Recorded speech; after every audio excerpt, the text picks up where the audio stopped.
রাসূল করিম সাল্লাল্লাহু আলাইহি ওয়াসাল্লাম নবুয়ত প্রাপ্ত হওয়ার পর কয় বছর গোপনে দাওয়াত দিয়েছেন? 3 বছর। এই কথা মনে রাখতে হবে, 3 বছর গোপনে দাওয়াতের ফলাফল কি? এই 3 বছর ব্যাপী যখন রাসূল গোপনে দাওয়াত দিলেন, খাদিজাতুল কুবরা রাদিয়াল্লাহু তাআলা আনহা সহ 40 জন পুরুষ, 10 জন নারী কালেমার ছায়াতলে আশ্রয় গ্রহণ করে সৌভাগ্যবান হয়েছে। সুবহানাল্লাহ। ও আমার আত্মীয় স্বজন, আমি আপনাদের কাছে আল্লাহর পক্ষ থেকে বিশেষভাবে নবী হিসাবে প্রেরিত হয়েছি। গোটা জগতের জন্য আল্লাহ আমাকে রাসূল হিসাবে প্রেরণ করেছে। তবে আমার প্রথম দায়িত্ব হিসাবে আপনাদের কাছে আমি দ্বীনের দাওয়াতটাকে উপস্থাপন করলাম। মরুভূমির মধ্যে হঠাৎ দেখে একটা সিংহ চতুর্পাশ দিয়ে এসে ঘোরাফেরা করে। ওতাইবা দেখে সিংহ একটা আশপাশ দিয়ে এসে শুধু ঘোরাফেরা করে। ওতাইবার মনের ভিতরে ভয় ঢুকে গেছে। ওতাইবা বলে, দেখো মুহাম্মদ মক্কায় বসে আছে, আমার জন্য সিরিয়ার জারকা নামক স্থানে সিংহটাকে লেলায়া দিচ্ছে। সম্মানিত হাজিরিন, আমরা রাসূল করিম সাল্লাল্লাহু আলাইহি ওয়াসাল্লামের পবিত্র জিন্দেগি নিয়ে ধারাবাহিক 3টি আলোচনা শুনেছি। আজকে আমাদের রাসূলের ধারাবাহিক সিরাতের আলোচনার 4th নম্বর পর্ব নিয়ে আলোচনা হবে ইনশাআল্লাহ। আপনাদের মনে থাকার কথা, রাসূল করিম সাল্লাল্লাহু আলাইহি ওয়াসাল্লাম গারে হেরার মধ্যে ধ্যান মগ্ন অবস্থায় ছিলেন। এমতো অবস্থায় জিবরাইল আমিন রাসূল করিম সাল্লাল্লাহু আলাইহি ওয়াসাল্লামের কাছে ওহী নিয়ে এসেছেন। রাসূল এরপরে আম্মাজান খাদিজাতুল কুবরার কাছে গেলেন। খাদিজাতুল কুবরা ওয়ারাকা ইবনে নাওফালের কাছে নবীজিকে নিয়ে গেলেন। ওয়ারাকা ইবনে নাওফাল রাসূলুল্লাহ সাল্লাল্লাহু আলাইহি ওয়াসাল্লামের আখিরি জামানার পয়গম্বর হওয়ার বিষয়ে সুসংবাদ দিলেন এবং রাসূলকে মক্কাতুল মুকাররমা থেকে বের করে দেওয়া হবে, মদিনাতুল মুনাওয়ারায় তিনি হিজরত করে চলে যাবেন, এই বিষয় সম্পর্কে ওয়ারাকা ইবনে নাওফাল রাসূলকে বললেন। এরপরে রাসূল করিম সাল্লাল্লাহু আলাইহি ওয়াসাল্লামের কাছে দীর্ঘ প্রায় 6 মাস পর্যন্ত ওহীর ধারাবাহিকতা বন্ধ। রাসূলের কাছে ওহী আসে না। এই ওহী বন্ধ হয়ে আবার চালু হওয়ার বিবরণ সূরা আলাকের প্রথম 3টি আয়াত নাজিল হওয়ার পর ওহীর সাময়িকভাবে ধারাবাহিকতা বন্ধ হয়ে যায়। এই বন্ধ হয়ে যাওয়াটা রাসূলুল্লাহ সাল্লাল্লাহু আলাইহি ওয়াসাল্লামের উপরে সবচেয়ে বেশি কষ্টকর ছিল। কেমন কষ্টকর? বুখারী শরীফের 6982 নম্বর বর্ণনা এসেছে, আল্লাহর হাবিব মুহাম্মদ আরবি সাল্লাল্লাহু আলাইহি ওয়াসাল্লামের জীবন সঙ্গিনী হযরতে ফাতেমা রাদিয়াল্লাহু তাআলা আনহার আম্মা জান খাদিজাতুল কুবরা রাদিয়াল্লাহু তাআলা আনহার ঘরে রাসূল করিম সাল্লাল্লাহু আলাইহি ওয়াসাল্লাম অবস্থানরত অবস্থায় শুধুমাত্র কম্বল মুড়ি দিয়ে রাসূল সারা দিন শুয়ে থাকেন। আম্মা জান আয়েশা সিদ্দিকা রাদিয়াল্লাহু তাআলা আনহা বলেন, ওয়া ফাতারাল ওয়াহইয়া ফাতারাতান হাত্তা হাজিনান নবী সাল্লাল্লাহু আলাইহি ওয়াসাল্লাম ফীমা বালাগানা হাজনান গাদান মিনহু মিরারান কাই ইয়াতারাদ্দা মিন রুউসি শাওয়াহিকিল জিবাল ফাকুল্লামা আওফা বিদুরওয়াতি জাবালিন লিকাই লা ইউলকিয়া মিনহু নাফসাহু। আম্মা জান আয়েশা সিদ্দিকা বলেন, ওহী যখন রাসূলের কাছে আসা বন্ধ হয়ে গিয়েছে, রাসূলুল্লাহ সাল্লাল্লাহু আলাইহি ওয়াসাল্লাম এতটা পেরেশান হয়ে গেলেন, চিন্তাগ্রস্ত হয়ে পড়লেন। রাসূলুল্লাহ সাল্লাল্লাহু আলাইহি ওয়াসাল্লাম বারবার পাহাড়ের চূড়ায় চলে যায়, আবার পাহাড়ের চূড়া থেকে নেমে আসে। পাহাড়ের চূড়ায় গিয়ে এমনটি মনে হয় যেমন রাসূল পাহাড়ের চূড়া থেকে এখন পড়ে যাবেন নিচে, নিজেকে ফেলে দিবেন, এরকম পর্যায় পর্যন্ত রাসূল চলে গিয়েছেন। যখনই রাসূল এরকম পদক্ষেপ নিতে যান, তাবাদ্দা লাহু জিবরিল ফাকালা ইয়া মুহাম্মদ ইন্নাকা রাসূলুল্লাহি হাক্কা। আল্লাহর রাসূল সাল্লাল্লাহু আলাইহি ওয়াসাল্লামের সামনে জিবরাইল আমিন উপস্থিত হয়ে যায়।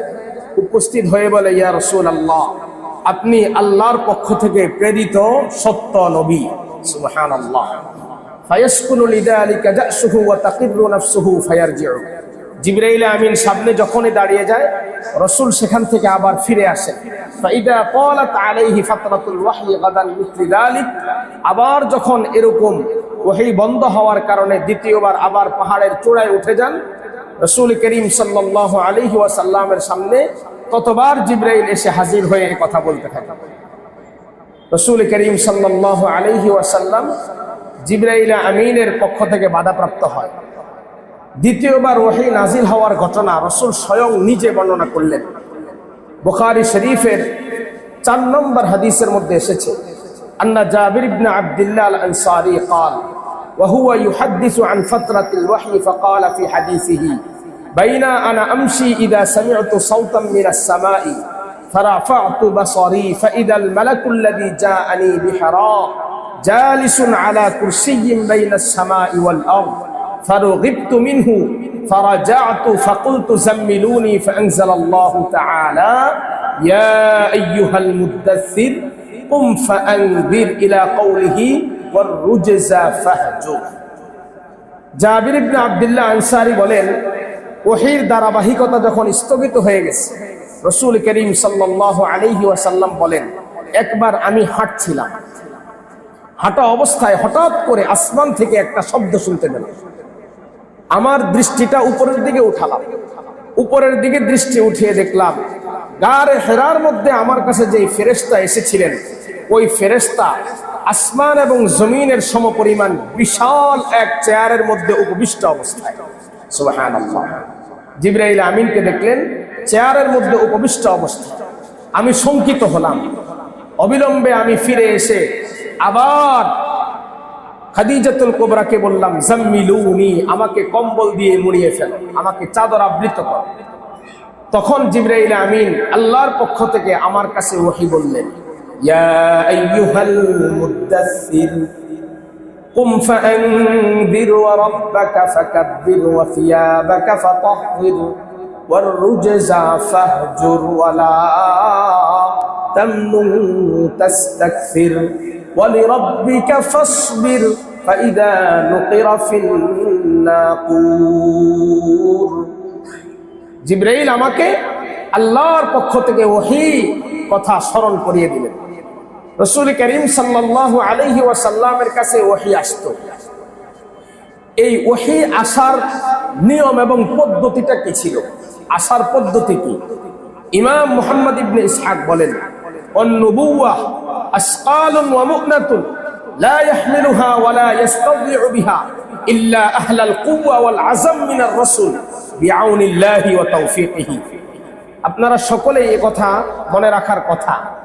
রাসূল করিম সাল্লাল্লাহু আলাইহি ওয়াসাল্লামকে জিবরাইল আমিন গারে হেরার মধ্যে চাপ দিয়েছেন, বুকের মধ্যে জড়িয়ে ধরে। রাসূল বলেছিলেন, জিবরাইল যখন আমাকে বুকের মধ্যে ঢুকিয়ে চাপ দেয়, তখন আমার মনে হয়েছে হাত্তা বালাগানিয়াল মিনাল জুহদ, আমার জানটা বের হয়ে যাওয়ার উপক্রম হয়েছে। মুহাম্মদ ইবনে ইসহাক বলেন, নবুয়তের দায়িত্ব খুবই ভারী এবং কষ্টকর একটা বিষয়। এই জন্য যখনই রাসূলের উপরে ওহী অবতীর্ণ হইত, এই ওহী অবতীর্ণকে কেন্দ্র করে রাসূল অনেক কষ্ট ভোগ করেছে। প্রচন্ড শক্তিমান সুদৃঢ় রাসূলরা ছাড়া অন্য কেউ এই কষ্ট সহ্য করতে পারবে না। বুখারী শরীফের 2 নম্বর riwayতের মধ্যে এসেছে, আম্মা জান আয়েশা সিদ্দিকা রাদিয়াল্লাহু তাআলা আনহা বলেন, রাসূলকে আমি জিজ্ঞাসা করলাম, সাআলা রাসূলুল্লাহ সাল্লাল্লাহু আলাইহি ওয়াসাল্লাম فقال يا رسول الله كيف يأتيك الوحي فقال رسول الله صلى الله عليه وسلم أحيانا يأتيني مثل صلصلة الجرس وهو أشده علي فيفسم عني وعيس عنه ما قال وأحيانا يتمثل لي الملك رجلا فيكلمني فأعي ما يقول। আম্মাজান আয়েশা সিদ্দিকা রাদিয়াল্লাহু তাআলা আনহা বলেন, আল্লাহর রাসূল সাল্লাল্লাহু আলাইহি ওয়াসাল্লাম ওহী সম্পর্কে জিজ্ঞাসা করার পরে রাসূল বললেন, হারিস ইবনে হিশাম রাসূলকে জিজ্ঞাসা করেছে। রাসূল বললেন, ওহী যখন আমার কাছে আসে তখন 1 নম্বর পদ্ধতি হলো, আমার কাছে মনে হয় ঘন্টা বাজলে যেরকম আওয়াজ হয় ঘন্টা পিটাইলে ঠিক ওইরকম আওয়াজ হয়। আর এটা আমার কাছে খুব কষ্টকর, এই পদ্ধতিতে ওহী আসাটা আমার কাছে খুব কষ্টকর। আর আরেকটা হলো, আমার কাছে ওহী আসতো ফেরেশতার আকৃতিতে, ফেরেশতার আকৃতিতে ওহী আসতো। আবার কখনো কখনো ফেরেশতা মানুষের আকৃতি ধারণ করে আমার সাথে কথা বলতেন, আর এটা আমার কাছে সবচেয়ে সহজ ছিল। ফেরেশতা তখন আমাকে যা বলতেন আমি তা মুখস্থ করে নিতাম। قالت عائشة رضي الله عنها ولقد رأيته ينزل الوحي في اليوم الشديد البرد فيفصم عنه وإن جبينه ليتفسد عرقا। আম্মা জান আয়েশা সিদ্দিকা রাদিয়াল্লাহু তাআলা আনহা বলেন, আল্লাহর হাবিব মুহাম্মদ আরবি সাল্লাল্লাহু আলাইহি ওয়াসাল্লামের উপরে প্রচন্ড শীতকালে আমি ওহী অবতীর্ণ হতে দেখেছি। শীতের সময় প্রচন্ড শীত, কনকনে শীতের মধ্যে মানুষের হাড় সহ যখন কম্পন সৃষ্টি হয়, রাসূলের উপরে তখন ওহী নাজিল হয়। আল্লাহর রাসূলের কপাল থেকে ঘাম ঝরে ঝরে নিচে পড়তেছে, প্রচন্ড শীত। ওই সময় ওহী অবতীর্ণ হয়, আর রাসূলের গোটা শরীর ঘামিয়ে কপাল থেকে ঘাম টপ টপ টপ টপ করে নিচের দিকে পড়তে থাকে। যখন ওহী নাজিল হওয়া শেষ হতো, আমি রাসূলকে খেয়াল করে দেখতাম, এভাবে রাসূলের উপরে ওহী নাজিল হতো। জামে তিরমিজি শরীফের 3173 নম্বর বর্ণনা এসেছে। হযরত আব্দুর রহমান ইবনে আব্দুল কারি তিনি বলেন, উমর ইবনুল খাত্তাব রাদিয়াল্লাহু তাআলা আনহু থেকে বর্ণনা শুনেছি। তিনি বলেন, ইয়াকুলু কানান নাবিয়্যু সাল্লাল্লাহু আলাইহি ওয়াসাল্লাম ইযা নাযালা আলাইহিল ওয়াহয়ু সামিয়া ইনদা ওয়াজহিহি কাদাওয়িয়্যিন নাহলি। রাসূল করিম সাল্লাল্লাহু আলাইহি ওয়াসাল্লাম বলেন, ওহী যখন আমার কাছে অবতীর্ণ হয় তখন আমার কাছে মনে হয় মৌমাছি তার মৌচাকের কাছে বো বো বো বো আওয়াজ করলে যেরকম, ঠিক ওইরকম একটা শব্দ আমি শুনতে পেতাম। রাসূলের কাছে এভাবে ওহী অবতীর্ণ হতো। বুখারী শরীফের 2832 নম্বর বর্ণনা এসেছে। হযরত যায়েদ ইবনে সাবিত রাদিয়াল্লাহু তাআলা আনহু হাদিসটি বর্ণনা করেন। তিনি বলেন, রাসূল করিম সাল্লাল্লাহু আলাইহি ওয়াসাল্লামের কাছে যখন ওহী আসতো তখন রাসূল ওই ওহীটা সাহাবীদেরকে ডেকে লিখিয়ে দিতেন। যায়েদ ইবনে সাবিত বলেন, রাসূল ওহী নাজিল হওয়ার পরে যখন লিখিয়ে দিতেন, একবার আল্লাহ তাআলা রাসূলের উপরে ওহী নাজিল করলেন এমত অবস্থায় যে রাসূল করিম সাল্লাল্লাহু আলাইহি ওয়াসাল্লামের উরু মুবারক আমার উরুর উপরে ছিল। ফাকুলতু হাত্তা আতা খিফতু আন তারুদ্দা ফাখিজি। রাসূলের উপরে ওহী অবতীর্ণ হচ্ছে, আমার মনে হচ্ছে আমার উরু ভিতরে গোশত, মাংস, রক্ত, পিণ্ড যা আছে, এমনকি হাড় গুড় সব চুরমার হয়ে যাইতেছে, আমার কাছে এত কঠিন এবং শক্ত মনে হচ্ছে। তাহলে যার উপরে ওহীটা অবতীর্ণ হচ্ছে তার অবস্থাটা কেমন হয়? রাসূল করিম সাল্লাল্লাহু আলাইহি ওয়াসাল্লামের উপরে ওহী অবতীর্ণ এভাবে হইতে, আবার ওহীর ধারাবাহিকতা রাসূলের উপরে চালু হয়। ওহীর ধারাবাহিকতা চালু হওয়ার পর রাসূল এখন দাওয়াতের মিশনে নেমে পড়লেন। কিন্তু এই দাওয়াতি মিশনটা খুব বেশি সহজ ছিল না। কেন? রাসূল যখন ইসলামের দাওয়াত মানুষের কাছে দিবেন, মক্কার কুফফারে কুরাইশদের কাছে, এই কুফফারে কুরাইশরা শত শত বছরের পুরানো মূর্তি পূজক আর লাত আর উজ্জার ইবাদত করতেছিল। হুট করে তাদেরকে হেদায়েতের পথে নিয়ে আসাটা খুব কষ্টকর। শুরুতেই রাসূল করিম সাল্লাল্লাহু আলাইহি ওয়াসাল্লামের নবুয়তির 23 বছরের জিন্দেগিকে আমরা একটু সংক্ষেপে জানার চেষ্টা করি।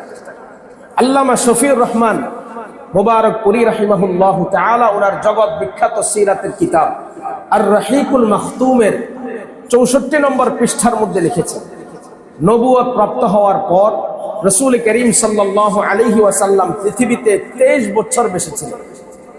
23 বছর 4 দিন রাসূল দুনিয়াতে বেঁচে ছিলেন। এই 23 বছর 4 দিনকে আমরা দুই ভাগে ভাগ করব। একটি হলো মাক্কি জিন্দেগি, আরেকটি হলো মাদানী জিন্দেগি। রাসূলের মাক্কি জীবন ছিল 13 বছর, আর মাদানী জীবন ছিল 10 বছর। মাক্কি জীবনের 13 বছরের হিসাব হলো রাসূল করিম সাল্লাল্লাহু আলাইহি ওয়াসাল্লাম গোপনে ইসলামের দাওয়াত দিয়েছেন 3 বছর। মাক্কি জীবনের 13 বছরের 3 বছর।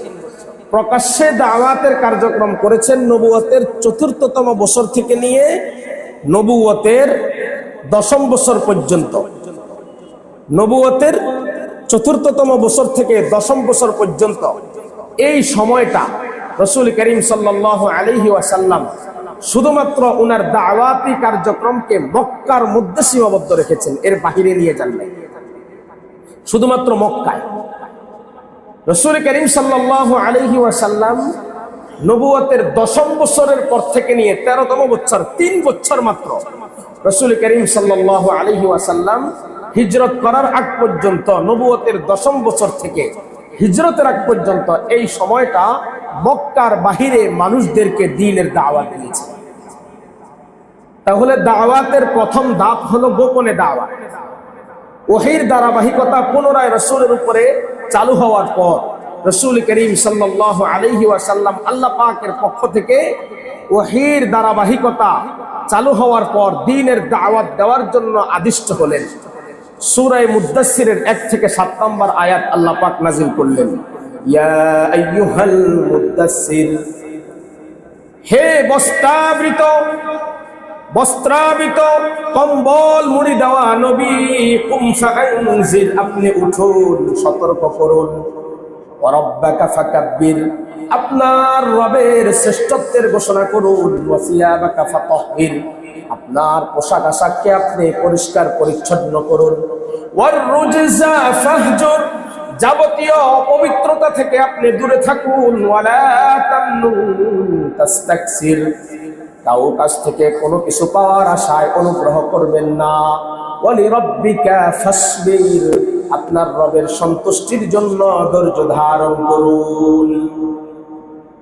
আল্লাহ রাব্বুল আলামিন এই আয়াতগুলো নাজিল করার পর রাসূল করিম সাল্লাল্লাহু আলাইহি ওয়াসাল্লাম প্রাথমিকভাবে অত্যন্ত গোপনীয়তা রক্ষা করে সাবধানে ইসলামের দাওয়াতের কাজ প্রচারের জন্য নেমে পড়লেন। কারণ তখন ইসলামের দাওয়াত দেওয়াটা এত সহজ ছিল না। আকস্মিকভাবে বৈপ্লবিক কোনো উত্তেজনামূলক যদি কোনো অবস্থার সৃষ্টি হয়, তাহলে রাসূল করিম সাল্লাল্লাহু আলাইহি ওয়াসাল্লামের জন্য তৎকালীন আরবের পরিবেশ অনুযায়ী হিতে বিপরীত হয়ে যাবে। কারণ তারা তো এই দাওয়াতের সাথে কিনা পরিচিত না, তারা লাত উজ্জার মূর্তির পূজার সাথে পরিচিত। রাসূল করিম সাল্লাল্লাহু আলাইহি ওয়াসাল্লাম গোপনে গোপনে ইসলামের দাওয়াত দেওয়ার পর প্রাথমিক পর্যায়ে ৩ জন মুসলমান হলেন। হযরত খাদিজাতুল কুবরা রাদিয়াল্লাহু তাআলা আনহা, হযরত সিদ্দিক আকবর আবু বকর সিদ্দিক রাদিয়াল্লাহু তাআলা আন, হযরত আলী কাররামাহুল্লাহু ওয়াজহা, এই ৩ জন ইসলাম গ্রহণ করলেন। এই ৩ জনের ইসলাম গ্রহণের বিষয়ে লম্বা চওড়া ঘটনা আছে, আমরা ওইদিকে যাব না। রাসূল করিম সাল্লাল্লাহু আলাইহি ওয়াসাল্লাম নবুয়ত প্রাপ্ত হওয়ার পর কয় বছর গোপনে দাওয়াত দিয়েছেন? ৩ বছর। এই কথা মনে রাখতে হবে, ৩ বছর গোপনে দাওয়াতের ফলাফল কি? এই ৩ বছর ব্যাপী যখন রাসূল গোপনে দাওয়াত দিলেন, খাদিজাতুল কুবরা রাদিয়াল্লাহু তাআলা আনহা সহ ৪০ জন পুরুষ, ১০ জন নারী কালেমার ছায়াতলে আশ্রয় গ্রহণ করে সৌভাগ্যবান হয়েছে। সুবহানাল্লাহ। ৪০ জন পুরুষ, ১০ জন নারী, টোটাল ৫০ জন ৩ বছর দাওয়াত দেওয়ার ফলাফল। রাসূল এরপরে প্রকাশ্যে দাওয়াত দেওয়ার জন্য স্টেপ গ্রহণ করলেন। ৩ বছর পর রাসূল করিম সাল্লাল্লাহু আলাইহি ওয়াসাল্লামের উপরে এর ভিতরে তো ওহী আসতেছে, বিভিন্ন ধরনের ওহী আসতেছে। আল্লাহর হাবিব মুহাম্মদ আরবি সাল্লাল্লাহু আলাইহি ওয়াসাল্লামের উপর সূরাতুশ শুআরার ২১৪ নম্বর আয়াতে কারীমা আল্লাহ পাক নাযিল করলেন। আল্লাহ বলেন, ওয়া আনযির আশীরাতাকাল আকরাবিন, নবী আপনি আপনার নিকট স্বজন যারা রয়েছে তাদের কাছে দ্বীনের দাওয়াত দেন, তাদেরকে ভয় দেখান, আল্লাহর ভয় দেখান, জাহান্নামের আগুনের ভয় দেখান, আল্লাহর কথা তাদেরকে বলেন। আল্লাহর হাবিব মুহাম্মদ আরবি সাল্লাল্লাহু আলাইহি ওয়াসাল্লামের উপরে এই আয়াতে কারিমা নাযিল হওয়ার পর রাসূল আরবি সাল্লাল্লাহু আলাইহি ওয়াসাল্লাম কৌশল খোঁজা শুরু করলেন, কিভাবে কাফের বেঈমানদের কাছে, কুফারে কুরাইশ, নিজের চাচা জ্যাঠাদের কাছে কিভাবে দাওয়াতের কাজ পৌঁছানো যায়, দ্বীনের দাওয়াত দেওয়া যায়। আল্লাহর হাবিব মুহাম্মদ আরবি সাল্লাল্লাহু আলাইহি ওয়াসাল্লাম তিনটি কৌশল অবলম্বন করলেন। এক নাম্বার কৌশল, রাসূল একেবারেই নিজের কাছের আত্মীয় স্বজনদেরকে দাওয়াত দিলেন, খাবার খাওয়ানোর দাওয়াত, খানা খাওয়ার জন্য রাসূলের ঘরে দাওয়াত দিলেন। একবারে নিজের কাছের আত্মীয় স্বজন যারা, এদেরকে খানা খাওয়ানোর জন্য দাওয়াত দিলেন বাড়িতে। নবীজির টার্গেট ছিল যে খানা যখন তারা খাইতে বসবে বা খানা খাওয়া শেষ পর্যায়ে আসবে, একটু বসে যখন গল্প টল্প করতে থাকবে, ওই সময় রাসূল তাদেরকে দ্বীনের দাওয়াতের কথা কৌশলে বলে দিলেন। রাসূল করিম সাল্লাল্লাহু আলাইহি ওয়াসাল্লামের এই দাওয়াতে কুফারে কুরাইশদের মধ্য থেকে 40 থেকে 45 জন অংশগ্রহণ করেছে। আবু লাহাবও ওই দাওয়াতে অংশগ্রহণ করেছে। খাবারের মাঝখানে রাসূল করিম সাল্লাল্লাহু আলাইহি ওয়াসাল্লাম সুযোগ খুঁজতেছিলেন। আবু লাহাব খুব চালাক এবং চতুর মানুষ হওয়ায় রাসূলের মতিগতি বুঝতে পেরে আবু লাহাব বিভিন্ন ধরনের কথা তুলে দিছে। এই কথা ওই কথা বলতে বলতে আবু লাহাব ওই মজলিসের মধ্যেই রাসূল করিম সাল্লাল্লাহু আলাইহি ওয়াসাল্লামকে উদ্দেশ্য করে গালাগালি শুরু করেছে। আল্লাহর রাসূল সাল্লাল্লাহু আলাইহি ওয়াসাল্লাম হট্টগোল লেগে যাওয়ায় ওই দিন রাসূল তার কৌশলটা পরিপূর্ণভাবে প্রয়োগ করতে পারলেন না, সবাই খাবার খেয়ে চলে গেছে। দ্বিতীয় কৌশল, আরেকটু আগে বেড়ে রাসূল চিন্তা করলেন আরেকটু বড় পরিসরে আত্মীয় স্বজনদেরকে কিভাবে দ্বীনের দাওয়াত দেওয়া যায়। এজন্য রাসূল মক্কায় একটা সেমিনারের ব্যবস্থা করলেন। কেন সেমিনার করলেন? আপনারা পূর্বের আলোচনাটা শুনে থাকলে মনে থাকবে আপনাদের কথা। রাসূল যখন হিলফুল ফুজুল প্রতিষ্ঠা করেন এবং ওখানে 7টি কর্মসূচি দিয়েছিলেন উল্লেখযোগ্য, ওই কর্মসূচিগুলো বাস্তবায়ন করার জন্য রাসূল মাঝে মাঝেই মক্কার কুফারে কুরাইশদেরকে নিয়ে বিভিন্ন মিটিং করতেন, এগুলো কিভাবে বাস্তবায়ন করা যায়। রাসূল করিম সাল্লাল্লাহু আলাইহি ওয়াসাল্লাম দ্বিতীয় এই সেমিনারের ব্যবস্থা করে রাসূল সেখানে একটি ভাষণ দিলেন।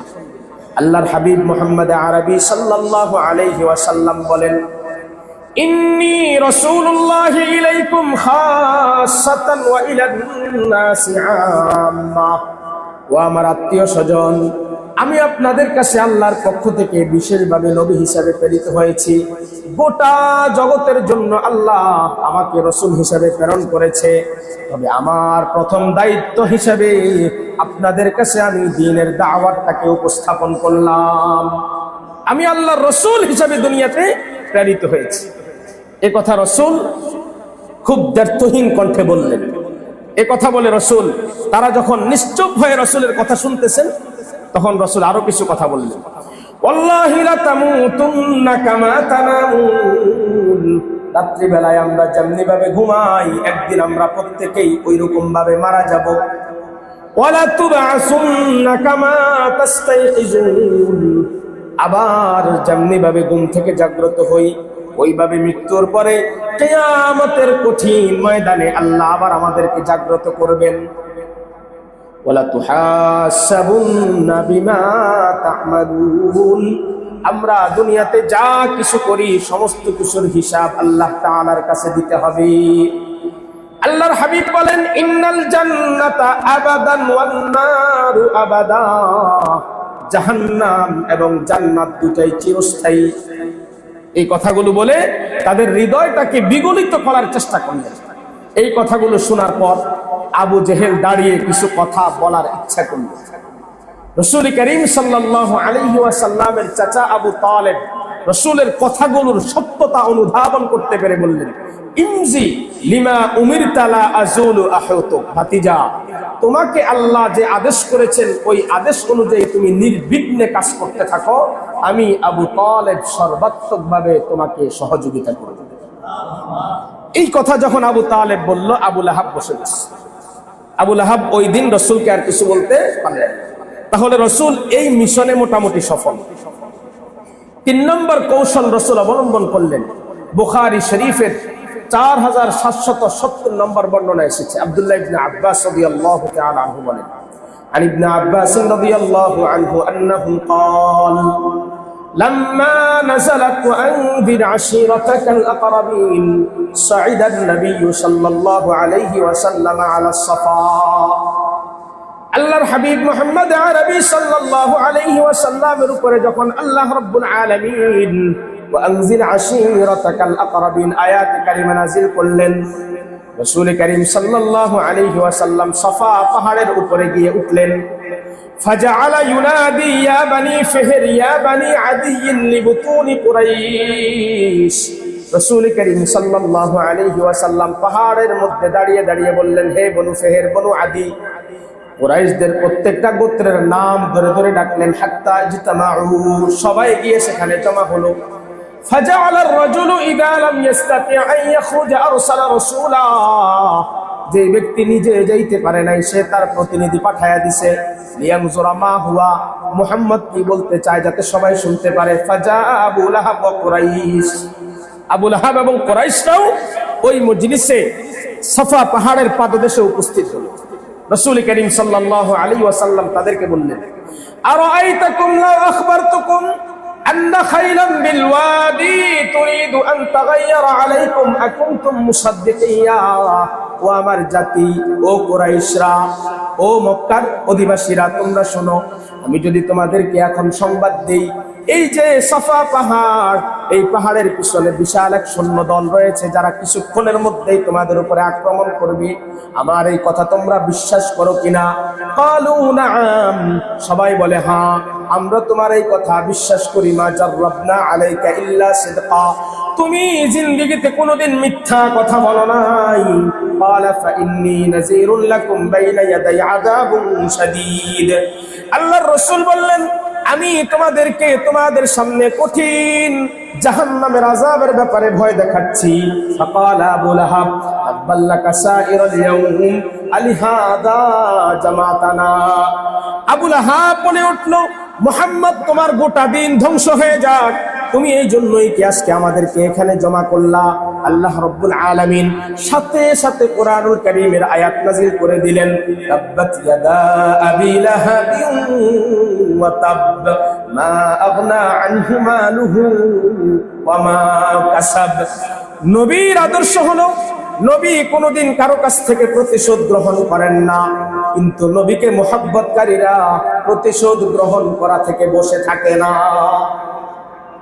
নবীর আদর্শ এটা, নবী কখনো কারো কাছ থেকে প্রতিশোধ গ্রহণ করেন না, কিন্তু নবীর মুহাব্বতকারীরা প্রতিশোধ গ্রহণ করা থেকে বসে থাকে না। আবু লাহাব এই কথা বলার সাথে সাথে আল্লাহ পাক কি বললেন? তাব্বাত ইয়াদা আবি লাহাব, আবু লাহাব তুমি ধ্বংস হয়ে যাও। শুধু তুমি না, তোমার গোটা খানদান ধ্বংস হয়ে যাক। আবু লাহাবকে আল্লাহ তাআলা সাথে সাথে জবাব দিয়ে দিলেন। রাসূল করিম সাল্লাল্লাহু আলাইহি ওয়াসাল্লাম এই কৌশলগুলো যখন অবলম্বন করা শুরু করলেন, প্রকাশ্যে দাওয়াত দিলেন, এখন মক্কার কুফফারে কুরাইশরা তো বসে থাকবে না, তারা রাসূল করিম সাল্লাল্লাহু আলাইহি ওয়াসাল্লামকে বিভিন্ন ভাবে বাধাগ্রস্ত করার চেষ্টা আরম্ভ করল। আর যিনি দুনিয়াতে দাওয়াতের কাজ করবেন, যিনি দাঈ হবেন, মানুষকে আল্লাহর দিকে ডাকবেন, তার উপরে বিভিন্ন ধরনের বাধা আসবে, এটা স্বাভাবিক বিষয়। পূর্বেকার আম্বিয়া আলাইহিমুস সালাতু ওয়াস সালামের উপরে এসেছে, আমাদের রাসূলের উপরেও আসবে, এই কথা চিরসত্য। এখন এই মক্কার কুফফার কুরাইশরা রাসূল করিম সাল্লাল্লাহু আলাইহি ওয়াসাল্লামকে দাওয়াতের ময়দান থেকে বিরত রাখার জন্য বিভিন্ন ধরনের অপকৌশল প্রয়োগ করা শুরু করলেন। এই অপকৌশলগুলোর মধ্যে একটা হলো রাসূলকে নির্যাতন করা। এই নির্যাতনের ধরন আবার দুই ধরন, একটা হলো মানসিক নির্যাতন আর একটা হলো শারীরিক নির্যাতন। রাসূল করিম সাল্লাল্লাহু আলাইহি ওয়াসাল্লামকে তারা এখন নির্যাতন করা শুরু করলেন। যেই মানুষটি তাদের কাছে এই দাওয়াত দেওয়ার কিছুদিন আগেও মক্কার সবচেয়ে সত্যবাদী মানুষ হিসেবে ছিল, এই মানুষটি এখন তাদের চক্ষুশূলে পরিণত হয়েছে, শুধুমাত্র দাওয়াত দেওয়ার কারণে, দ্বীনের কথা বলার কারণে, কোরআনের কথা বলার কারণে, জান্নাত জাহান্নামের কথা বলার কারণে, অন্য কোনো অপরাধ নেই। রাসূল করিম সাল্লাল্লাহু আলাইহি ওয়াসাল্লামকে এই মানসিক এবং শারীরিক যে নির্যাতন তারা করেছে, তার এক নম্বর উদাহরণ হলো রাসূল করিম সাল্লাল্লাহু আলাইহি ওয়াসাল্লাম যেহেতু দাঈ ছিলেন, উনাকে কষ্ট দিবেন। এই কষ্টের প্রথম স্টেপ কি ছিল? মরা ওটের নাড়ি বুড়ি রক্ত রাসূলের পিঠের উপরে নামাজরত অবস্থায় চাপিয়ে দিয়েছে। বুখারী শরীফের 240 নম্বর বর্ণনা এসেছে, আন্না নবী সাল্লাল্লাহু আলাইহি ওয়াসাল্লাম কানা ইউসাল্লি ইনদাল বাইত, রাসূল করিম সাল্লাল্লাহু আলাইহি ওয়াসাল্লাম বাইতুল্লাহে নামাজরত অবস্থায় ছিলেন। এখানে মনে রাখতে হবে হযরত আলী রাদিয়াল্লাহু তাআলা আনহু ইসলাম গ্রহণের আগেই নামাজের বিধান মোটামুটি চলে আসছে। রাসূল করিম সাল্লাল্লাহু আলাইহি ওয়াসাল্লাম বাইতুল্লাহতে নামাজরত অবস্থায় ছিলেন, নামাজ পড়তেছেন। ওয়া আবু জাহাল ওয়া আসহাবুল লাহু জুলুস, আবু জাহাল এবং তার সঙ্গপাঙ্গরা বাইতুল্লাহর অদূরে এক জায়গায় বসেছিল। এদের মধ্যে একজন ছিল উকবা ইবনে আবু মুআইত। ইয ক্বালা লাহুম বা'দুহুম লিবা'দিন আইয়ুকুম ইয়াজিজু বিসুলা জাজুরি বানি ফুলান, একজন আরেকজনকে বলতেছে তোমাদের মধ্যে কে আছে অমুক গোত্রের ওটের নাড়ি বুড়িগুলো নিয়ে আসবে। ফায়াদাউহু আলা যহরি মুহাম্মাদিন ইদা সাজাদা, মুহাম্মদ যখন সিজদায় যাবে তার পিঠের উপরে এগুলো এনে রেখে কে দিতে পারবা? উকবা ইবনে আবু মুআইদ এই পাপিষ্ঠ দাঁড়িয়ে বলে আমি পারবো। উকবা ইবনে আবু মুআইদ গিয়ে ওটের নাড়ি বুড়ি, পচা, রক্ত, গোবর সব নিয়ে আসছে। হাত্তা সাজাদান নবী সাল্লাল্লাহু আলাইহি ওয়াসাল্লাম, আল্লাহর হাবিব ধীরস্থির ভাবে বাইতুল্লাহে নামাজ পড়তেছেন। রাসূল করিম সাল্লাল্লাহু আলাইহি ওয়াসাল্লাম সিজদা গেলেন। সিজদা যাওয়ার পরে ওয়াদাহু আলা যহরিহি বাইনা কাতিফাইহি, রাসূলের পিঠের উপরে, কাঁধের উপরে এনে ওটের নাড়ি বুড়ি, রক্ত, পচা জিনিসগুলো রাসূলের মাথার উপরে রেখে দিয়েছে।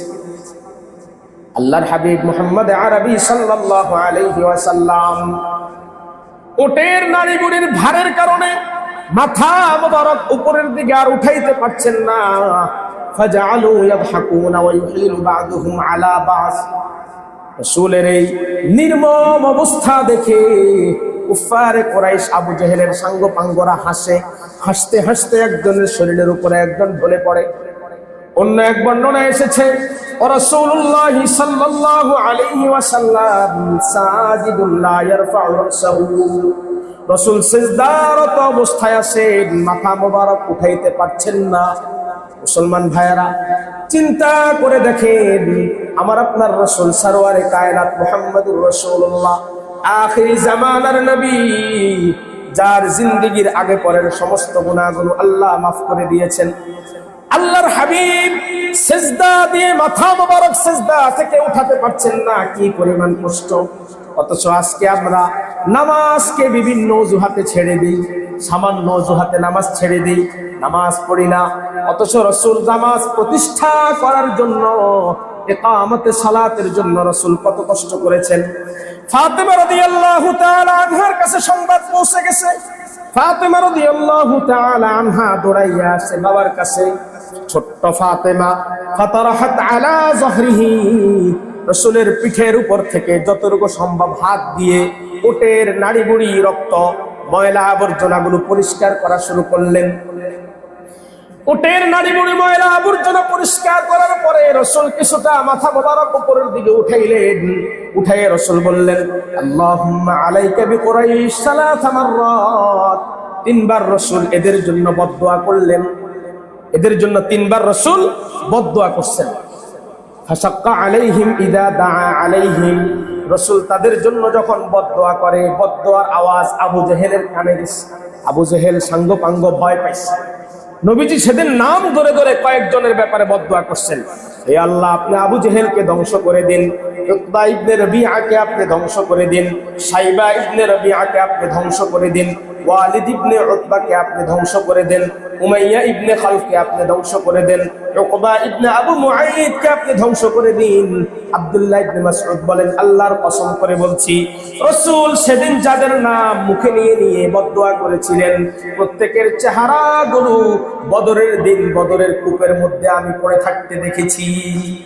সবগুলো বদরের দিন কাক পক্ষে তাদের চেহারা ঠুকরে ঠুকরে খেয়েছে। অন্য এক বর্ণনা এসেছে ফাতেমা রাদিয়াল্লাহু তাআলা আনহা রাসূলের কাছে আসলেন। এসে ফাতেমা কান্না শুরু করছে। আল্লাহর হাবিব মুহাম্মদ আরবি সাল্লাল্লাহু আলাইহি ওয়াসাল্লাম ফাতেমাতুজ জাহরাকে বলেন, মা ইউবিকি ইয়া ফাতেমা, ফাতেমা কান্না কেন করছো?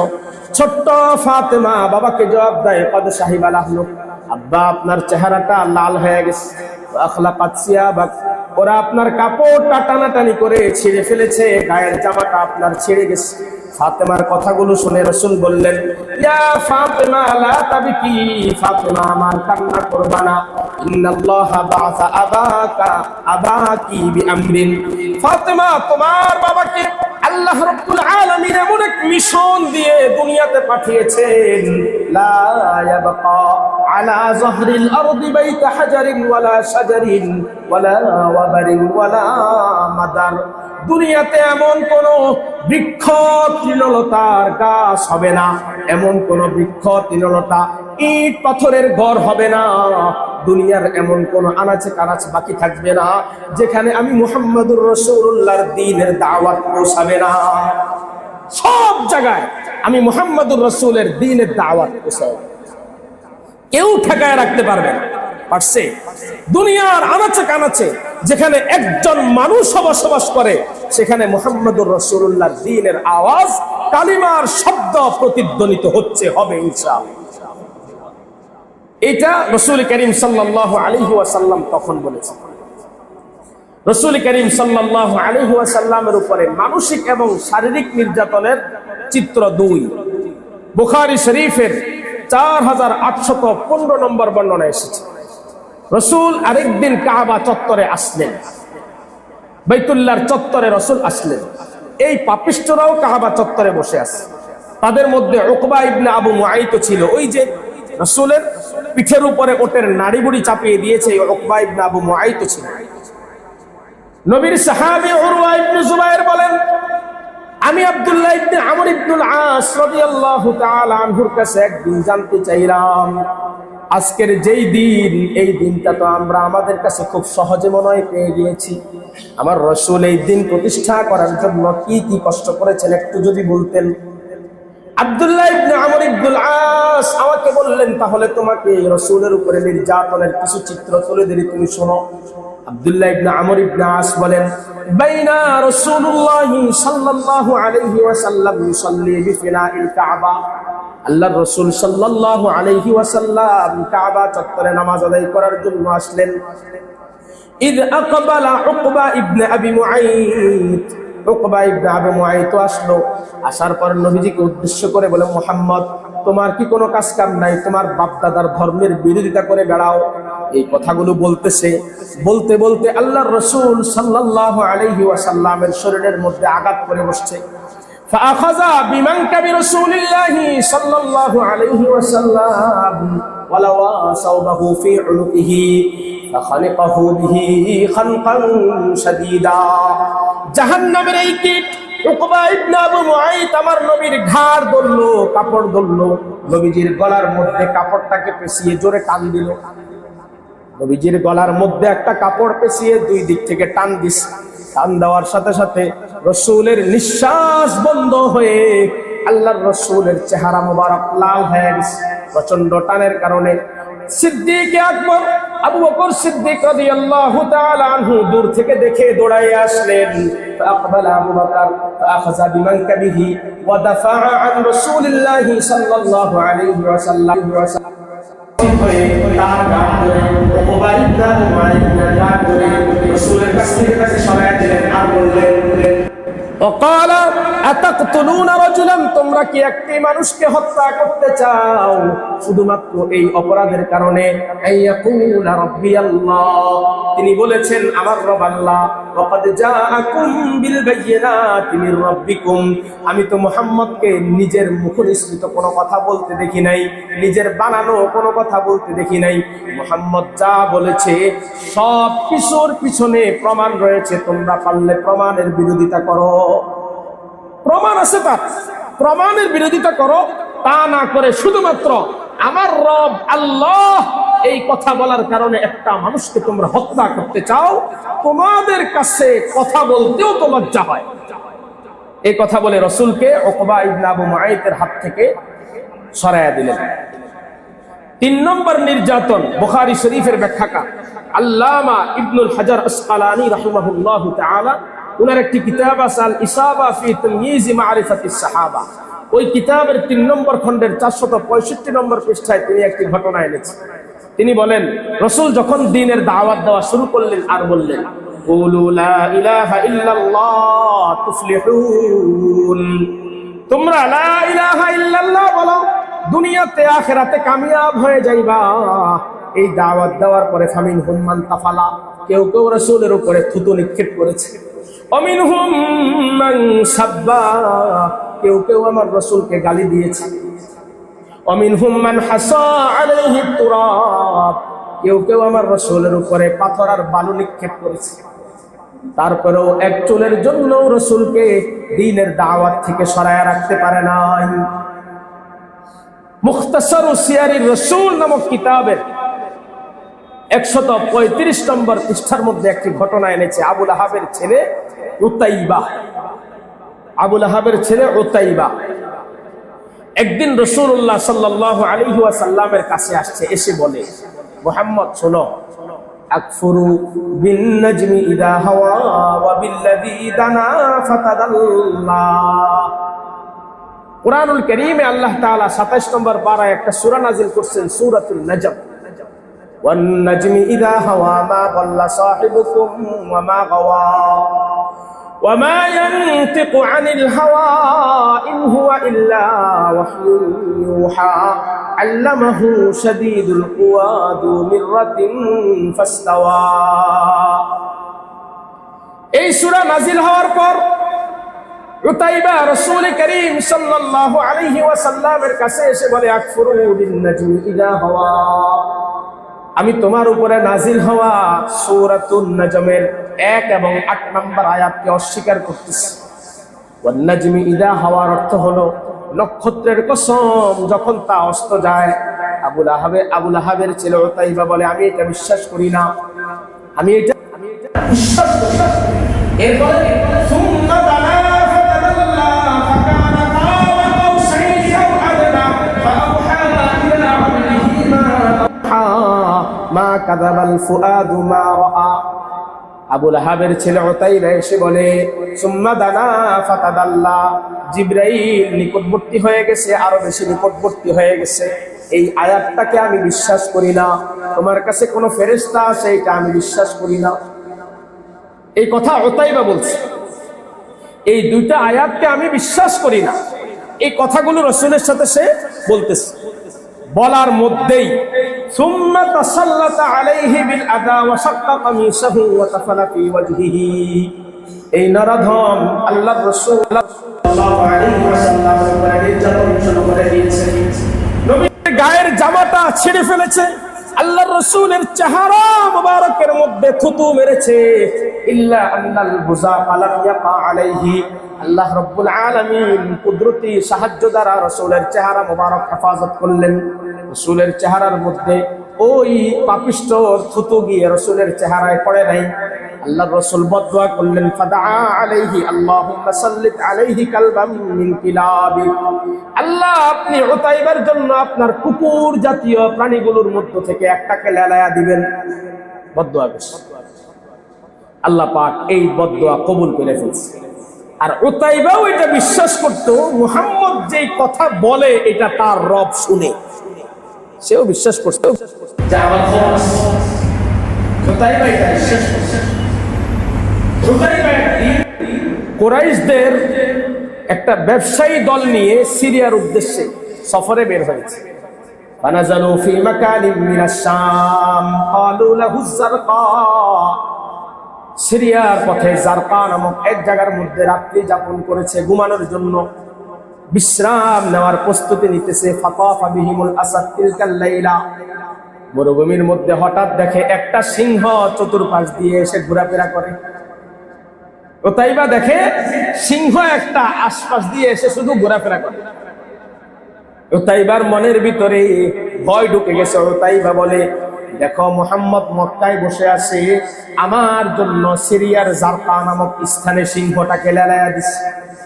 আমার সাথীরা, তোমাদের মনে আছে কিনা যেদিন আমি মুহাম্মদের চেহারার মধ্যে থুতু মেরেছিলাম, ওই থুতু মারার পরে মুহাম্মদ আমার জন্য বলেছিল, আল্লাহ যাতে করে আমার উপরে কুকুর জাতীয় একটা প্রাণীকে লেলিয়ে দেয়, অর্থাৎ 4 পা বিশিষ্ট কোনো প্রাণী লেলিয়ে দেয়। মুহাম্মদের দোয়া তো কবুল হয়ে গেছে। আমার মনে হয় আজকের রাতটাই আমার জিন্দেগির শেষ রাত। আমি মনে হয় না আর বাঁচতে পারবো, আর বাঁচা আমার পক্ষে সম্ভব নয়। সাথীরা বলে, আরে চিন্তা করো না, আমরা আছি না, আমরা তো আছি, তুমি কোনো চিন্তা করো না, আমরা দেখতেছি। রাত্র গভীর হওয়ার পরে সবাই যখন ঘুমে আচ্ছন্ন হয়ে আসে, নিদ্রায় আচ্ছন্ন, সিংহটা সবাইকে টপকিয়ে এসে ফাখাদা বিরাসিহি ফাজাযাবাহু, উতাইবার মাথা ধরে মাথাটাকে শরীর থেকে আলাদা করে ফেলেছে। মাথাটা শরীর থেকে আলাদা, গাঁটটা মটকে শেষ। আল্লাহ রাব্বুল আলামিন যত নির্যাতন রাসূলের উপর হয়েছে, সকল নির্যাতনের প্রতিশোধ আল্লাহ নিজে নিয়েছেন। রাসূল নিজে হাতে কিছু করেন, কিন্তু রাসূলের প্রেমিক বসে থাকেন না। এটা যুগে যুগের ইতিহাস, শুধু সাহাবাই কেরামের জিন্দেগি নয়। এরপরে দেখেন, রঙ্গিলা রাসূল লিখছিল না, হ্যাঁ, সামান্য কাঠ মিস্ত্রি, তাকে দিয়ে আল্লাহ প্রতিশোধ গ্রহণ করেছে। এই জন্য যুগে যুগে যত সাতমে রসুলকে গালি দিবে, কষ্ট দিবে, যারাই তৈরি হবে, রসুল সেই ব্যাপারে প্রতিশোধ নেওয়ার প্রয়োজন নাই, তার আশিকরা বসে থাকবে না। এই মানসিক এবং শারীরিক নির্যাতনের 5 নম্বর চিত্র হলো সিরাতের প্রসিদ্ধ কিতাব সিরাতে ইবনে হিশামের মধ্যে 1 নম্বর খণ্ডের 298 নম্বর পৃষ্ঠার মধ্যে আবু জেহেল সম্পর্কে একটা ঘটনা এসেছে। আবু জেহেল বলে, ইয়া মাশারা কুরাইশ, বক্তৃতা দিচ্ছে, ইয়া মাশারা কুরাইশ, হে কুরাইশের সম্প্রদায় শোনো, আন্না মুহাম্মাদান ক্বাদ আবা, মুহাম্মদ আমাদের বাপ দাদার ধর্মকে অস্বীকার করে। ইল্লা মা তারাউনা মিন আইবি দীনিনা ওয়া শাতমি আলিহাতিনা ওয়া তাসফীহি আহলামিনা, মুহাম্মদ আমাদের বাপ দাদাদের ধর্মের বিরোধিতা করে, আমাদের উপাসনার বস্তুগুলোর বিরোধিতা করে, আমাদেরকে মুহাম্মদ নির্বোধ, বোকা, মূর্খ বলে। এগুলো তোমরা দেখো না? তোমরা এগুলো দেখো না? ইন্নী উআহিদুল্লাহ লা আজলিসান্না লাহু গাদান বিহাজরিন মা উতীকু হামালাহু, আমি আগামীকালকে আমার শক্তিতে যতটুকু কুলায় এত বড় একটা পাথর নিয়ে বসে থাকবো। যখনই দেখবো মুহাম্মদ বাইতুল্লাহতে নামাজ পড়ার জন্য এসেছে, মুহাম্মদের মাথার উপরে পাথরটা মেরে মুহাম্মদের মাথাটাকে থেতলিয়ে দিব। এরপরে তোমরা আমাকে এই ব্যাপারে সহযোগিতা করো আর না করো, আমার কোনো কিছু পরোয়া করি না। মুহাম্মদের জিন্দেগির শেষ দিন আজকেই হবে। এই কথা বলে সে এর পরের দিন যা বলছে সেই অনুযায়ী বিশাল বড় এক পাথর নিয়ে বসে আছে। রাসূল কারীম সাল্লাল্লাহু আলাইহি ওয়াসাল্লাম সময় মতো বাইতুল্লাহতে নামাজ পড়ার জন্য আসলেন। আসার পরে যখন রাসূল কারীম সাল্লাল্লাহু আলাইহি ওয়াসাল্লাম সেজদায় গেলেন, কাবা চত্বরে এসে নামাজের সেজদায় গেলেন, ইহতামালা আবু জাহল আল হাজারা থুম্মা আকবালা নাহওয়াহু, পাথরটা উঠাইয়া রাসূলের দিকে অগ্রসর হলো। হাত্তা ইদা দানা মিনহু রাজাআ মুনহাজিমান মুনতাকিআন লাউনাহু মারউবা, আল্লাহর রাসূলের কাছাকাছি গিয়ে ভীত সন্ত্রস্ত হয়ে দৌড়াইয়া পাথর ফেলে পিছনের দিকে আসতে লাগলো। সবাই তো যার যার ঘর থেকে দেখতেছে যে আমাদের লিডার আজকে গেছে, একটা কিছু করে আসবে। সব যার যার ঘর থেকে দর্শকের ভূমিকায় আবু লাহাব, উতবা, সাইবা সব আছে। আবু জাহাল ভাগছে। কদ ইয়াবিসাত ইয়াদাহু আলা হাজারিহি, পাথর যে ফেলবে হাত থেকে, পাথর হাতের সাথে লেগে গেছে, পাথর হাত থেকে পড়ে না, একবারে আঠার মতো করে পাথর লেগে আছে। কোন রকম পাথর ফেলছে হাত থেকে। দৌড়ায় যাওয়ার পরে সবাই এখন আয়েশা জিজ্ঞাসা করে, আপনি গতকালকে এত কথা বললেন, আজকে মুহাম্মদের শেষ দিন, আজকে দেখে নিবেন, সব পরিকল্পনা করে পাথর হাতে নিয়ে গেলেন, কাছে গিয়ে চলে আসছেন কেন? এবার আবু জাহেল বলে, ফালাম্মা দারাউতু মিনহু আরাদা লি দুনাহু, আমি যখন এই বিশাল বড় পাথরটা নিয়ে মুহাম্মদের কাছে গেলাম, ফাহলুম মিনাল ইবিল, আমি দেখতে পেলাম বিশাল বড় একটা ওট, বড় বড় নখ এবং দাঁত বিশিষ্ট আমার দিকে হা করে আসছে। বিশাল বড় একটা উট, বড় বড় নখ এবং দাঁত নিয়ে আমার দিকে হা করে আসে। তার এই বিশাল বড় মুখের গহ্বর, দাঁত আর নখ দেখে আমি আর সামনে অগ্রসর হওয়ার সাহস করলাম না।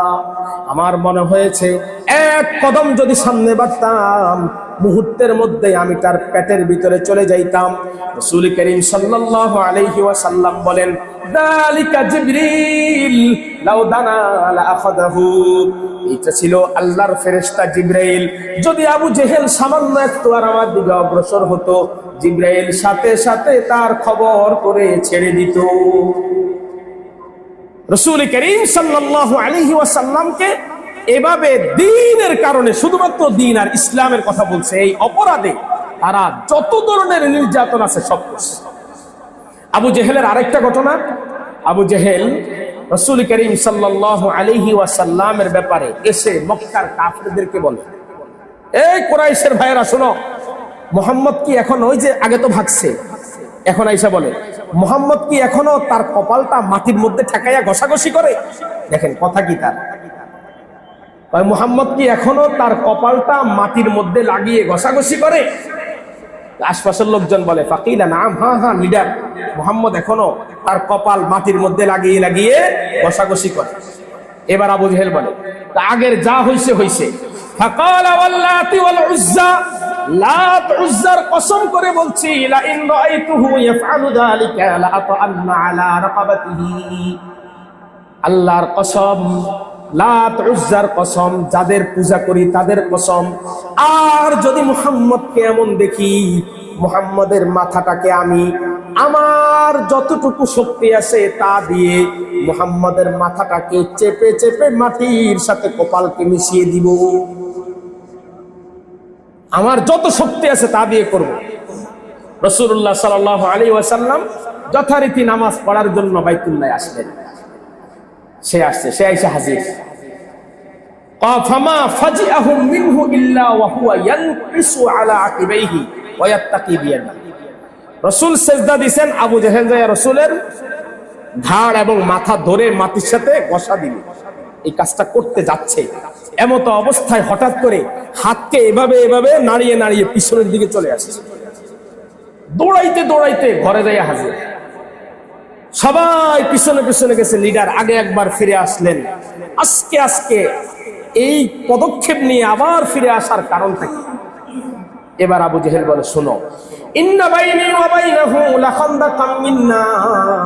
আমি যখন মুহাম্মদের মাথাটা ধরতে যাচ্ছিলাম, আমি দেখলাম আমার এবং মুহাম্মদের মাঝখানে আগুনের বিশাল একটা গর্ত, আগুনের বিশাল একটা গর্ত। এই আগুন মনে হয় আমাকে স্পর্শ করছে, আমাকে জ্বালিয়ে পুড়িয়ে ছারখার করে দিবে। এই জন্য আগুন থেকে বাঁচার জন্য কোন রকম বেশে ঘরে আসছি, আমাকে আর মুহাম্মদের পিছনে লাগার জন্য বইল না। এখন আমি ঘরে আসলাম। এরপর আল্লাহর রাসূলকে সাহাবায়ে কেরাম জিজ্ঞাসা করলেন, ইয়া রাসূলুল্লাহ, এটা কি ছিল? আল্লাহর রাসূল বলেন, লাউ দানা মিন্নি লাখতাফাতুল মালাইকা উজওয়ান উজওয়া। সে যে আগুন দেখেছে, আগুনের ওই জায়গাটা ছিল ফেরেশতারা। যদি সে আর সামান্য একটু অগ্রসর হতো, আজকে ফেরেশতারাটাকে টুকরা টুকরা করে এখানে ফেলে রাখতো। সে বেঁচে গেছে, এবারের মতো বেঁচে চলে গেছে।